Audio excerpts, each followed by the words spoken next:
ప్రస్తుతం ఢిల్లీలో AI summit జరుగుతుంది. ఈ సమ్మిట్ మన దేశానికి చాలా కీలకం. ఎందుకంటే ప్రస్తుతం ప్రపంచమంతా ఏఐ వైపు దూసుకు వెళ్తుంది. అమెరికా, యూరోపియన్ యూనియన్ దేశాలు, ఇటు చైనా ఇలాంటి దేశాలన్నీ కూడా ఆర్టిఫిషియల్ ఇంటెలిజెన్స్‌ను డెవలప్ చేసుకుంటూ ఉన్నాయి.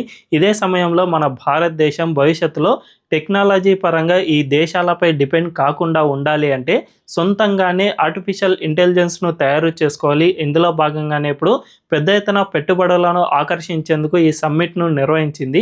ఈ సమయంలో కాంగ్రెస్ పార్టీ సమ్మిట్‌ను పూర్తిగా చెడగొట్టడానికి నానా ప్రయత్నాలు చేసింది. రీసెంట్‌గానే ఆ పార్టీ ఒక ఫేక్ న్యూస్‌ను స్ప్రెడ్ చేయడంతో పాటుగా తాజాగా యూత్ కాంగ్రెస్ నేతలు ఈ సమ్మిట్‌లోకి దూసుకు వెళ్లి నానా యాగి చేశారు. వాళ్ళంతా కూడా షర్టులను విప్పి అక్కడ పెద్ద ఎత్తున వీరంగాన్ని సృష్టించారు. తద్వారా ఈ సమ్మిట్‌ను పూర్తిగా చెడగొట్టాలని ప్రయత్నం చేశారు. దీన్ని బట్టి చూసుకుంటే ఒకవైపు ప్రపంచం అంతా ఆర్టిఫిషియల్ ఇంటెలిజెన్స్ వైపునకు దూసుకు వెళ్తూ ఉంటే కాంగ్రెస్ పార్టీ మాత్రం దీన్ని పూర్తిగా చెడగొట్టడానికి గూండాగిరి చేస్తుందనే అర్థం చేసుకోవాలి.